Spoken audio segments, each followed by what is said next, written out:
G'day punters, welcome to Victims on the Punt. We've got the Randwick Spring Champions Stakes meeting coming at you from Sydney. Mark Shean, Mark Rhoden are here to help me get through the meeting and find a couple of winners. Mark Shean, I'll start with you. Rail 5 metre at Randwick. Looks like fine weather. Yeah, weather's fine. No rain predicted. So it just depends on how much irrigation they decide to put on the track. Track was a little bit off on the fence the other day. They've moved out past that pad, so we'll just have to see. But generally there is some bias. We'll just have to watch a couple of races and see what eventuates. Yeah, exactly right. Mark Rhoden, how are you finding picking up the bias in the early part of the meetings, especially when you have highways and midways to start the card? Can be tricky. There was a meeting, a Randwick meeting, it was the day it rained, but when the fence looked good for the first three races, but it was completely gone, especially after the rain. So that can be tricky. Yeah, it was true last week and out to 5. That's a pretty abrupt shift. So I don't think it'll be fence off by any means. The sort of 4 to 6 range generally can be running line, it can be on fence. The one thing looking at the stats on punting form that stood out was that you don't want to be drawn wide if you even settle midfield or worse. Yep. The stats for gates 8+ for horses settling midfield and beyond are terrible. Yep, very low strike rate, under 7% for each of those. So nice little pointer there, something to look for as the card unfolds. We'll start with race 5. We'll go races 5 through 10. Race 5 is the Roman Consul. Group 2 over 1,200 metres. The market on Friday morning has Palali favourite at $2.25. Sort of State and Glen Eagles are 6 apiece. King of Sparta's $8.50. And then O President is 12. Mark Shean, kick us off. Well, Paul Lely has been beaten in his last 2 starts, but I think he'll bounce back here. He gets back to Randwick, where he's unbeaten 3 from 3. Drawn a little bit awkwardly, I suppose. I'd assume that a President and Tri-State will go forward and Sort of State will also kick up. So, look, he may end up in the 1-1. You'd have to be fingers crossed to hope for that. But I just think he's the one to beat here. Sort of State could be an improver, but he was trapped wide the other day and did have a big weight. Still not sure about him. I think Glen Eagles might be the stumbling block, even though he was wide at Kembla, which was the preferred part of the track. He was 3 wide on a limb at the back of the field, and I don't think that's ever a good spot to be in. So 2 from 4 for me. Okay, Mark Rhoden, any thoughts here? It's hard to get away from him, Paul Lely. I think he's been crying out to get back to Randwick too. I think this is his track. It's not a great draw. He could be 3 wide. I mean, it might pan out. He's got the right jockey on too. If he slots in 1-1, that he's going to be awfully hard to beat. Just with that slight question mark on whether he gets in or not, I'd probably just want to show a better price. But that said, I had him clearly on top.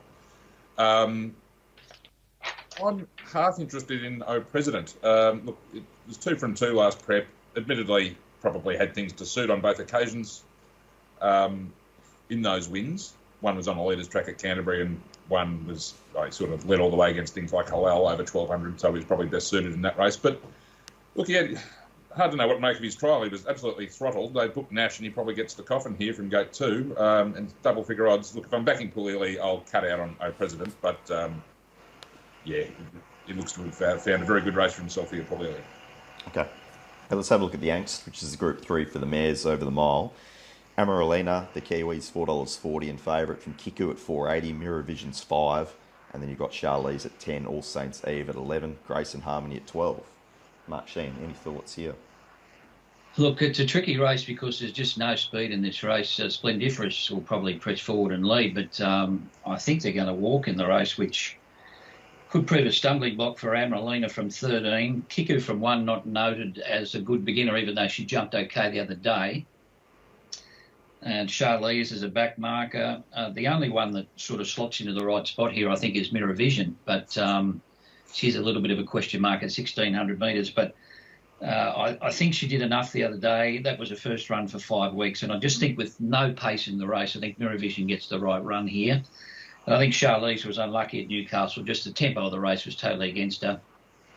and hopefully she can get in a better spot in the run. But you could probably back 6 in this and miss the winner. It's a pretty open race. Okay, Mark Rhoden, you had a little giggle there at Mirror Vision. Is that because you found it again? Oh, and Charlize. That was the two. I might as well have stayed in bed this morning by the sound of it. Yeah, look, I agree with all of that. Amaralina's been backed, which surprises me, after seeing the barrier draw, unless they're going to go forward or something, which I don't think is her style anyway. You have to give her some sort of nap penalty from 13, I would have thought. But anyway, they've steamed into it. Look, if she wins, you're entitled to crow and say, I knew she was going to be too good for him. But if she has a wide trip or gets too far back, you are not allowed to say tragedy or slaughter or, how far this. You've known since Wednesday it's drawn 13. So, buyer beware with her. I think, Mirror Vision, no champion. I've heard she's been one of mine in the past, but I think she just gets a beautiful run here, and at $5 is a fair price. I thought and Charlize, despite being a back marker, is at least drawn in, so could either make some use of that and be midfieldish, or at least will be trying to cut through rather than circle. And I thought at the price it was possibly worth saving on, but I agree, it's quite open. And if Emeralina draws a gate, I've got a favourite. So I just had to look around it from that barrier. Sure. Okay, race 7, first leg of the quaddies, the Silver Eagle, over 1,300 for the 4-year-olds. You've got Count de Rupee, Ellsberg, both at the top at $6 from Equation at $6.50, Vangelic 7, Amish Boy is 8, High Supremacy is 12, Exo Boom's 14. Mark Shean looks reasonably open. Another very good race, very good betting race, the Silver Eagle. This is 1,300, so starts out of the chute, not a very long run to the first turn. So I am looking for horses that have low barriers or will race in forward spots. And I've come up with Count de Rupee and Vangelic. I think they'll get the best 2 runs. Count de Rupee is up in class, but he ran a very good sectionals to win there at Kembla. Very good last 400 and 200. It's a good horse, fresh. I would prefer him at 12, but I think 13 is okay. And I think Vangelic, I know she got a picnic in front the other day, but she's going to get the perfect run here. She's going to find the fence straight away from that barrier. And look, she's run 4th in a Coolmore, this horse, so she's certainly right up to this level. Ice Bath and Entrevier were in that race the other day, so even though she had all favours, she's going to get a good run again. So 8 from 14 for me. Chances probably don't end there.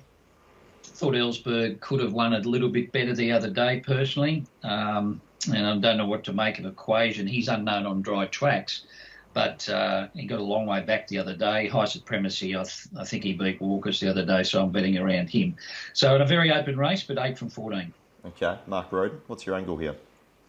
I don't really have one. I found this very hard to get my head around, to be honest. What have I got on top? Count de Rupee, slightly from Equation, who I think will just get a much better run today. But I've got a host of horses under around $10, $15. They're all in a bunch here. I liked High Supremacy's win against weaker opposition, but I don't like him down in trip second up. I think he's going to be better around 1,600 metres at least, and so 14 back to 13.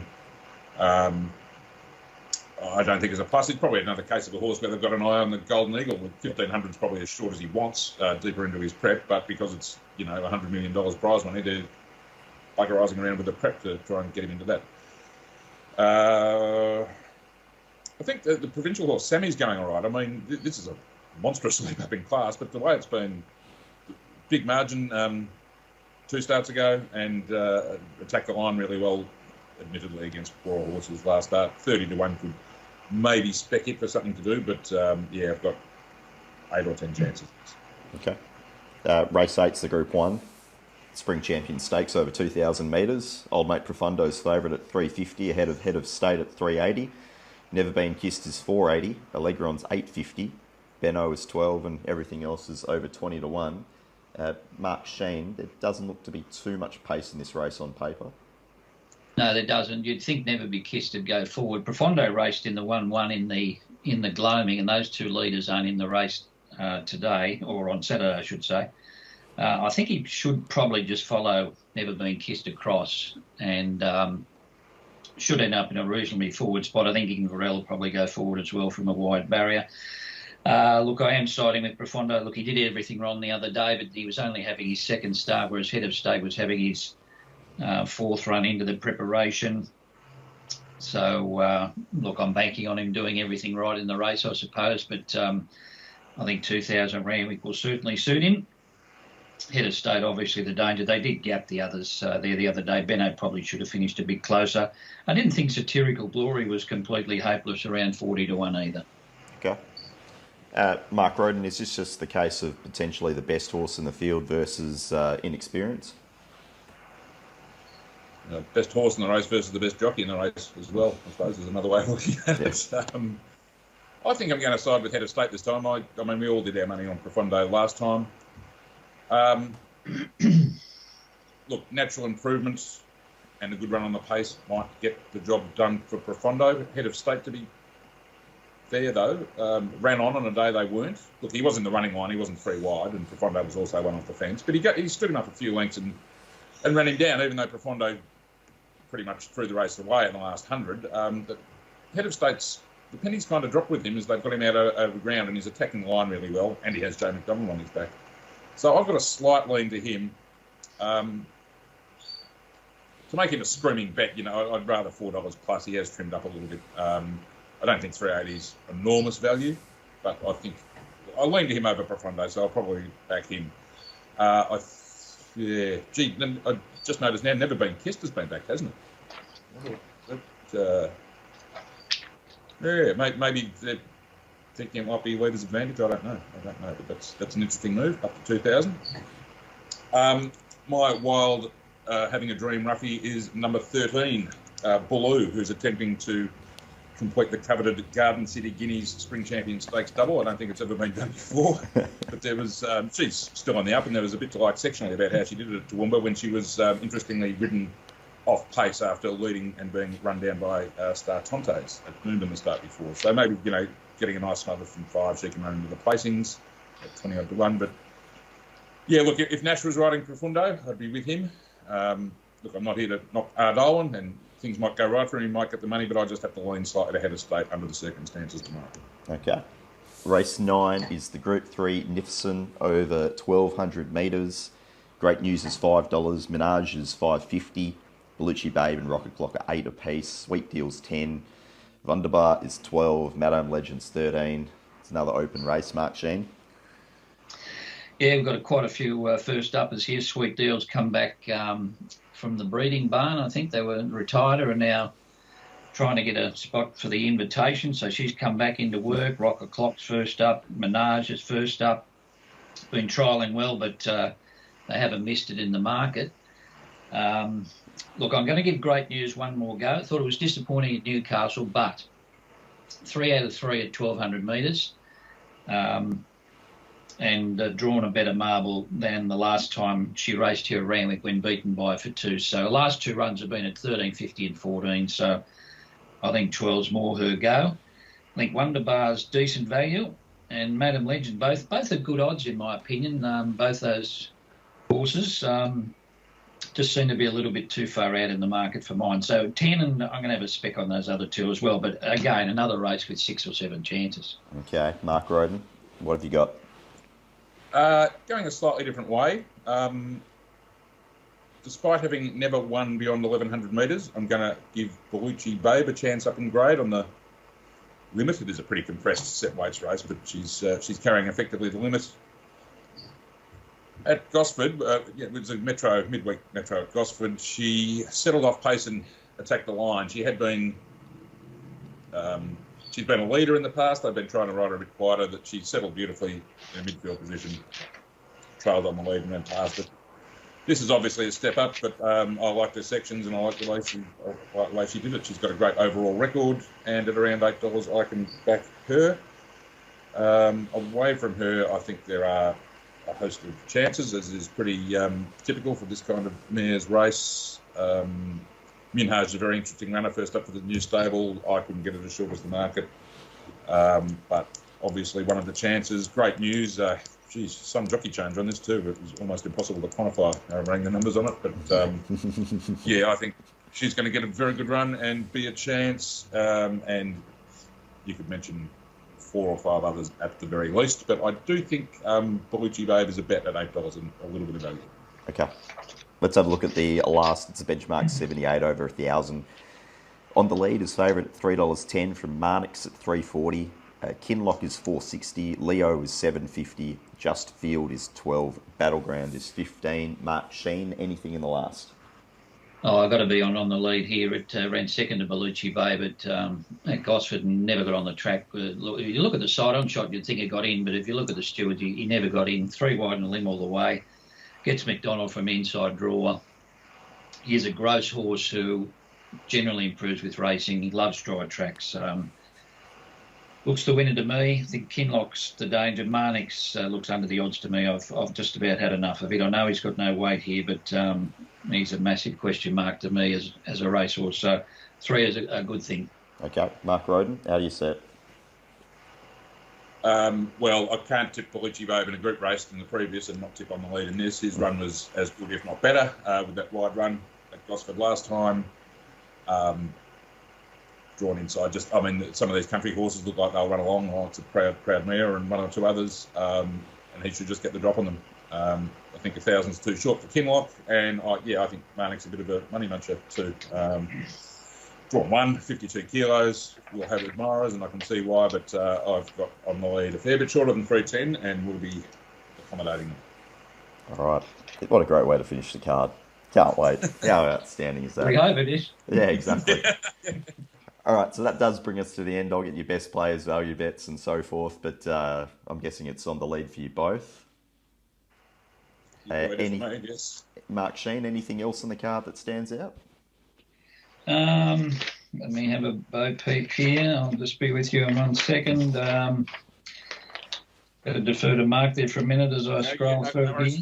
Yeah, on the lead best. I think Bellucci Babe's a nice bet at $8, and one in race 4. Look, Coast Watch is a golden nose place getter and going to be awfully hard to beat if he runs up with that. But there's a really progressive type in this called Coda Healy from the O'Shea Yard, and I'll be backing Coda Healy. And look, if Coast Watch gets to 6 to 4 or something, I probably don't want to lose on him. But I think Coda Healy can run a great race. Coda Healy $6 at the moment. Mark Shean? Yeah, I'd agree with that. I think Coast Watch is rock bottom price at the moment. Coda Healy was impressive winning at Goulburn. I missed the $4 there. It was a bit slow off the market at Goulburn. But anyway, he looks hard to beat in that race. And I'd have to lay Aaron Molina from that barrier. And with the setup for that race, unless Joe McDonald pulls out pulls a rabbit out of his hat. Yep. And just before we wrap up, question without notice, did you have a look at the trial of Classique Legend this morning? Yes, look, he ran 33.4 for his last 3, which was over a second better than anything else. Look, they went slow in that trial, so that's the only question I've got with him going forward. He looks to be flying, but they're not going to walk in the Everest. They're going to run 1.8 something if it's a dry track, but they are predicting rain next week as well. So we'll just have to see what we end up with. But it's an interesting scenario, Lesbridge going to this race first up. Look, he has won first up in the past, but he's a gross horse, and normally, I think he won the Everest with his 3rd or 4th run in last time. So going to the race first up is a massive question mark off a bleed as well. Maybe he thinks, he's going to get one good run out of him and then put him away again. So that's obviously stinking a great horseman. He knows the horse better than we do. Yep. It's certainly still, at this stage, a reasonably open market with it's $4.50 the field. So we'll see who the final slot goes to as well. I think, obviously, the Scalacci's in Melbourne. You've got Paulele battling out with Trekking for the Godolphin slot by the sounds of things. So you'd want to see Paulele obviously pants this field on Saturday, but we'll wait and see if that occurs. And 7-day backup against that lot. Have you found out about your ballot yet, Mark? Or?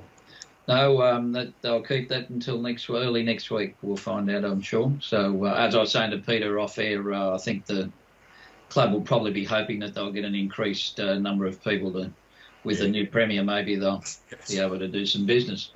Yeah, right. It wouldn't be the first New South Wales Premier you could do that. in the business of doing business, and what a good way to be. All right. Thank you to you both. We'll catch up on Monday to review the meeting with Rob. Until then, enjoy the weekend, go well, and looking forward to next week, that's for sure.